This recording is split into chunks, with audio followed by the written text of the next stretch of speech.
All right, all right. What's up, everybody? We're live. This is the Thursday Q&A live teaching session for our clients, and we're on YouTube just because it just seems to be an easier platform to send the file to.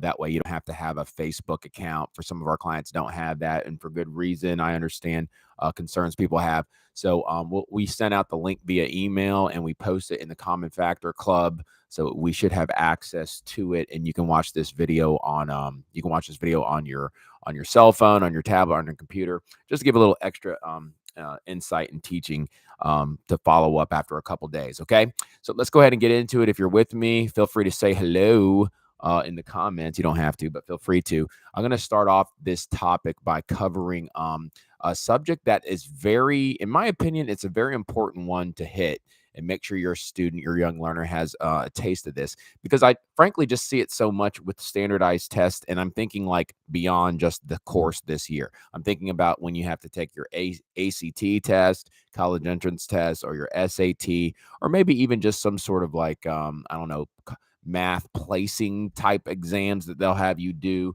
when you're entering college. And so, you never know where your kid's going to end up. And so, giving them some tools that can help them down the line like this could be good. So, what's my point? One of the topics in algebra you'll see is a very simple concept. It's called evaluating functions, right? Or it'll say evaluating expressions, I guess is really the one I want to talk about today. And so, what you'll see oftentimes is you'll be given an expression such as this right here that I'm pointing to. We have x cubed, or x to the power 3, divided by 3 minus y, right? And so you have this expression, and what you'll often see is another set of instructions where it'll say use x equals -3 and use y equals 1. Okay. And so a lot of times in algebra, you're asked to simplify expressions, and that's when you don't really know what the value of a variable is. I'm sorry about the focus there. It looks a little blurry. Sometimes if I do that, it helps. I don't know. And it'll not really tell you what the value of the variable is. But with these types of problems where it says evaluate, you are given the value of each one of those variables. So here's my thing. You need to be very careful with these types of problems to use parentheses. It's not a bad idea to just make it an automatic rule when you substitute. For example, if x equals -3 and x is being raised to the power of 3, you need to go ahead and use that information to help evaluate this expression. If y is equal to 1 and you know that 3 is being subtracted by y, use this information. So how do you use that? You basically substitute, not basically, you substitute what x equals and what y equals into the below expression. So instead of saying x to the power 3, I'm going to say parentheses -3 to the power 3, because that's what x equals, divided by 3. Make it look exactly like the expression, but instead of 1, I'm going to replace it with parentheses 1, right? That really should be my first set of steps. Anytime it'll say evaluate, most of the time they'll say evaluate this expression. And by the way, this variable equals this number, this variable equals this number, and you kind of see that pattern. And this is how I want to go about it.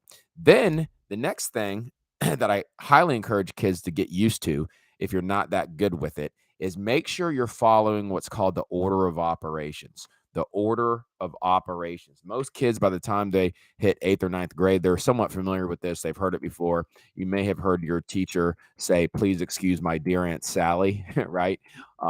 PEMDAS is basically the short of that, PEMDAS. And what we use that for is for determining which operation to start in what order, right? So when you see P in please excuse my dear Aunt Sally, P stands for parentheses. If you see parentheses and anything you can do with the parentheses operation wise, you want to start there first. So my mind gets drawn to right here.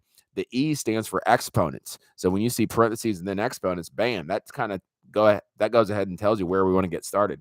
-3 to the power 3. Now, this is another caution. I see kids all the time mistakenly think this means -3 times 3. Wrongo. -3 times 3 is not equal to, it's not really the real answer. That would give you -9. -3 to the power of 3 really means -3 times itself 3 times. You see the difference there? It's not just -3 times 3, boom. It's -3 times -3 times -3. Well, -3 times -3 is a +9, And then if you multiply that positive 9 times 1 more negative 3, turns out that comes out to negative 27. So there's a big difference in your answer if one person thinks the answer is 9 and the other, or negative 9, and the other person realizes the answer is negative 27. And so let me just address that. Emphasize this with your learner. Anytime you have what's called a base, something raised to a power, it means itself times itself this many times. So we're going to do that first. That's really negative 27. And I like to tell kids, go ahead and get used to just bringing down everything else and kind of going from there. So this is a simplified version. And now we're just going to go in order. Remember, PEMDAS says parentheses, then exponents. After that, you see M, that means multiply if there's any multiplying operations. This doesn't have any multiplying operations. And then division comes after that. Look at that. We have division. So negative 27 divided by 3 is what I want to do next. And that comes out to negative 9. We're going to just do the order of operations. So I'm running out of room here, but I'm going to try to make room underneath. That's negative 9. And then really minus, you could kind of get rid of the parentheses. It's not going to make a difference. Negative 9 minus 1 is going to be our final step. And that comes out to a negative 10. So I like to circle my final answer there, negative 10. Okay. And so just to recap, when you have evaluating expressions, you need to find what each variable equals. They will tell you that. If it's truly an evaluating an expression, they're going to tell you, by the way, z equals 10 or y equals 6, or they're going to tell you what each one of these variables equals, and you got to substitute that into the expression using parentheses. If it says simply simplify the expression, usually they're not going to tell you what each one of those variables equals. They will simply just say, hey, if you got a y over here, you got a y over here, maybe add them together and make it 2y. You can simplify or group, like terms together. And that's as far as you can do. You don't really know what the real number answer is. So anyway, I just wanted to touch on that. We're going to keep it brief. We only have a few topics that we need to really hit this week. So that's what you're going to be working on if you're hitting the evaluation expressions unit. Now, here's the thing. Some of you guys are getting kind of to the last third of the program, right? And so that's when we want to start training you, getting you to critically think, problem solve. And then one of the things that's really near and dear, I'll put it that way, to my heart, is this idea of mindset. You watched a video clip titled Why You Need to Fail, which sounds like an oxymoron. I mean, you're in class, you don't want to fail, right? But when the point is, try to succeed while doing new things, knowing you're probably going to fail the first time you do it, right? But not giving up, having that grit, keeping at it, perseverance, right? Trying new things. Maybe you fail miserably the first time you do it. I mean, almost everybody, the first time they try to do anything, it's just a disaster, right? But as you hang in there, as you don't give up, as you have grit, you tend to just tweak things and, okay, don't do it this way, add this, and it just gets better. The quality of what you're doing gets better. And so we have to emphasize, as parents, we need to really praise effort and not so much praise the person. We shouldn't say things like, you're so smart, you're really good at this. We should say, you must have worked really hard at this. Man, I wonder, what did you do? You must keep doing, praise effort. And that really incites what's called a growth mindset.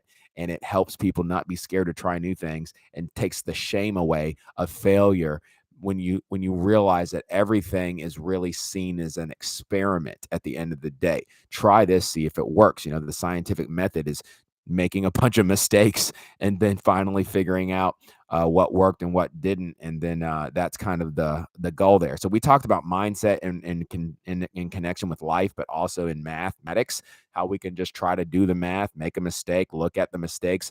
It's honestly proven. I'm going to try to incorporate this more and more because it's easy to kind of fall into habits, but it's actually scientifically proven that trying things repeatedly and then looking at your mistakes can actually more quickly enable a person to learn than too much advanced preparation. So anyway, you're looking at a quick little assessment if you are in this particular week unit where we're dealing with mindset. And I'm not going to give you all the answers. I want you to do the work. But just as a recap, we want to make sure you describe the difference between the growth and the fixed mindset. The video kind of described it, but I want to get your thoughts. Make sure you retain that information, that discussion. They gave some examples about basically 2 experiments where people were taking an art course and they were trying to sculpt a really good quality pot. And one group had a pot that one group had a pot that they just had one pot to make, right? And they had to do their very best job and it was going to be judged on quality. The other one, basically had to do several pots and it had to weigh a total of 50 pounds. And some interesting facts came out between the two groups when an independent observer came in. So make sure you relay what you discovered and how that might pertain to your life.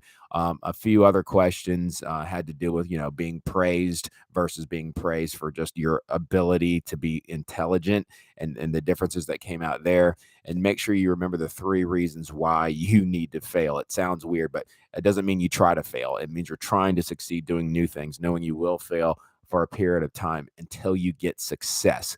And so I just wanted to touch on that, recap that, just to kind of, it helps to hear things several times. I mean, even commercial companies or marketing companies know that the average customer has to hear a message about 8 to 10 times before the customer is going to actually do any action, right? That's why you see the same commercial for State Farm Insurance or McDonald's or something run over and over in a 30-minute program, right? It's because they know you have to hear it several times to almost lodge it in your subconscious so that you can draw on it when you feel hungry. I want a McDonald's burger, Well, you got that message given to you about 10 times. So this is why we do this.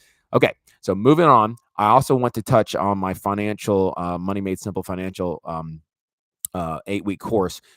One of my students is on their last week, and I wanted to just recap a couple things that came out of that discussion. This is super important, and honestly, I think a lot of parents would benefit from hearing some of the stuff that came out of the discussion. Now, of course, we recapped a lot of the things that was learned. We talked about saving and the benefits of it, how it can really be a defense against emergency expenses, and how it can help you save and buy large purchases, avoid debt, even protect your marriage, because of so much data showing that divorce and a lot of stress in the home really has to deal with money. We recapped a good budget breakdown and some of the ways to save money that people don't even think about half the time, like buying generic, whether it's prescription medication or cereals. You can always usually get an off brand. It's the same product at the end of the day, saving lots and lots of money. We talked about the value of shopping around, even when it comes to, say, going back to insurance. Use a broker. Don't just use the agent at one particular company at Allstate, in my opinion,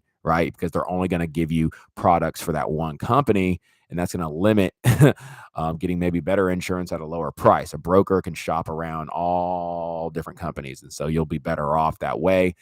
So many ways you can save money, even as simple as just packing your own lunch to work, things like that. But probably what was the majority of our discussion, which was something I really intentionally wanted to hit home that last week with your learner, is the discussion of college. Okay, because what's one of the biggest, as parents, buying a house, having kids in general. But when you talk about just huge, you save your whole life to be able to do, college is a big one. College savings. This is just part of the American way, and it's how it's been for decades, really, right?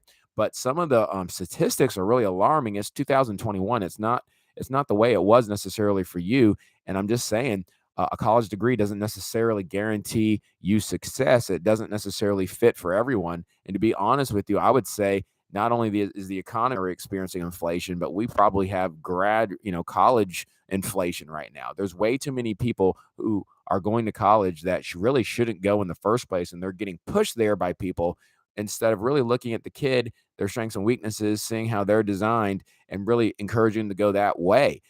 We have a lot of people who are taking majors that don't necessarily lead to marketable outcomes, right? You're going to get all this debt. The average U.S. household gets about $37,000 to $38,000. Not household, student incurs about 38 grand in college loans, student loans that they have to pay back. You want to make sure you're getting your bang for your buck, right? Are you going to be able to get a job that makes enough income after incurring this debt to pay that off? Or are you kind of getting a piece of paper that was nice and a good experience, but it's not practically that helpful for you, right? And so we talked about not the fact that college is bad. We're not saying that, but I think we need to be a lot more intentional. And with our kids, we need to explain to them, like, here, if you want to be an accountant, if you want to be an engineer, if you want to be a doctor, a lawyer, if you want to be certain specific things, go to college. That's the route that gets you there, and you'll have employable, it'll be marketable, it makes sense, and maybe you get some debt, but it'll still work out But if you're going to go like, study, I don't know, music theory or something like that, and you're getting all this debt and it's not necessarily, a practical area of study that's going to make you more employable, you might want to take a step back and reconsider that, right? We also talked about how, you don't need to feel pressure. If you're not quite sure what you want to do or you need some more time, it's a really good time for kids to maybe take a year and just work, right? There's not any shortage of companies who need good workers because of the way things are, politics, I don't know. But everyone's hiring, and they're hiring at higher rates than they typically ever would. You couldn't just come out of high school, get a job, and pretty quickly make $20 an hour. That was never the case, and now it is the case. So I'm just saying, be intentional about this and really think it through on the front end about, if I go this direction, where is it going to lead? Because I got to potentially incur a ton of debt. We looked at a situation from the book I wrote called Class Act, where if you're trying to go to college and on top of that, let's say you want to be a professional, be a medical doctor or something like that. It was probably some old data, but it was about average 160,000 or more just for medical school loan debt. That's not even counting college debt. The average one is 38,000. So you're looking at like pretty close to $200,000 in student loans when you graduate. And I don't even care if you make a lot of money, six figures. That's a ton of debt. Your life is income minus expenses, right? So if your expenses are low and your income's high, that's what you want, right? That's where life is. But if your expenses are ridiculously high and your income's still high, but you got to see how thin that little bit of life you have is. So I'm just trying to really grab a hold of, like, here's the current reality. You have basically colleges and universities that, in a sense, they don't they're getting away with a lot, right? Because you can get student loans and they're backed by the government, so the universities don't necessarily care if you're getting a major that doesn't lead to very profitable outcomes and charging you. They're still getting paid back at the end of the day because of the government, right? Well, normal loan agreements, they're going to be very intentional about what's your plan. Do you have a job? If you want to get a car or mortgage, they're really going to make sure that you're able to pay them back before giving you the loan. Okay. But that's not the case with student loans. There's a problem with that, and I'm not going to unpack that, but we kind of talk about those kinds of things. So I really try to give wisdom, some things to take into consideration when making these important decisions, because that's a very big part of the financial situation that people find themselves in. This is a couple of decisions can make or break you, and these are big ideas. So anyway, I'm going to keep it real short today. That's really what I wanted to cover. It wasn't a ton of particular math. I wanted to go over an example with evaluating expressions, but mindset is very important. A lot of times, if you just take more time to speak to the why behind the what that we do, the what and the how will flow a lot easier for your learner. They'll see the overall point, and it drives behavior, motivates people. And you got to do that. You got to mix that in and kind of know when that is. So anyway, I'm keeping it real short today. This week's Q&A. If you got any questions or concerns, or you run into some issues, I'm try to make myself available. Hit me up and email me, morrismodeleducation@gmail.com, and I'll try to get back to you as soon as I can. Y'all have a great week.